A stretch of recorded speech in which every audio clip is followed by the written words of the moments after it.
this is this is Trevor at Stone Death.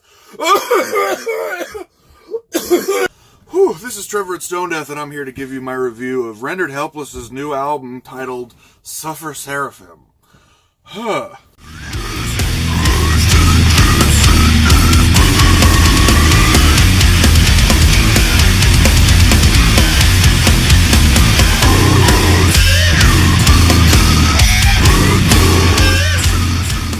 So as usual, before I hop right into this review of the album, I'm going to give you a few details about the band. For those of you who are not aware, Rendered Helpless is actually a one-person project from the vocalist of another brutal death band called Organectomy. You may have heard of them through Unique Leader. The artist's name is Alex Paul, and he's from New Zealand. Under the band name Rendered Helpless, he has two previous releases, one from 2017 and one from 2016. Both of them are worth checking out if you've got a minute, if you haven't heard them already. And so with all of that background knowledge, I'd like to start my review, beginning with the album cover. Cover, to me, was very grabbing, and I think it was for a lot of people, because there was a lot of hype for this album before anyone had really heard any songs, and it's thanks to Par Olufsen. And that's an artist's name you've probably heard before. And once you start to crack into the album, you'll see that the cover is a perfect fit for the content. Which leads me to talk about the first track of the album, which is just a lengthy intro track to kind of warm you up to the dark and hellish atmosphere.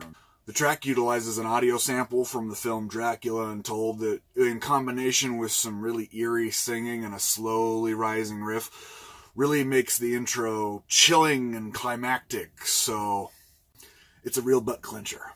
From then on, it's brutal and disgusting, slamming death. It's decorated with some riffs that move in a more melodic direction to kind of help build the sinister character of the album.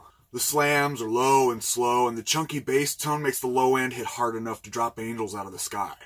Now, the previous release has a lot of ideas that I feel like were more evolved and predominant on Suffer Seraphim. And pretty clearly to me, there's a bit of a progressive quality to the songwriting now. Now, onto the closing track. This song is mostly instrumental, but more melodic and riff-oriented than any other song on the album. The atmosphere of this track ties in really well with the evil character that the rest of the songs kind of portray, and it makes a perfect complement to the intro track, bringing it full circle. The two together almost create this sort of dramatic structure, wherein the first track is the climactic rising action, and the final track is the resolution and the falling action. Really, overall, this album met all of my expectations and more, and is just a really badass listen. So as always, I'll be leaving a link below in the description to where you can stream this album, as well as potentially purchase it, depending on how generous you're feeling. For real, though, buy this album. Anyway, this is Trevor at Stone Death telling you to spend your money.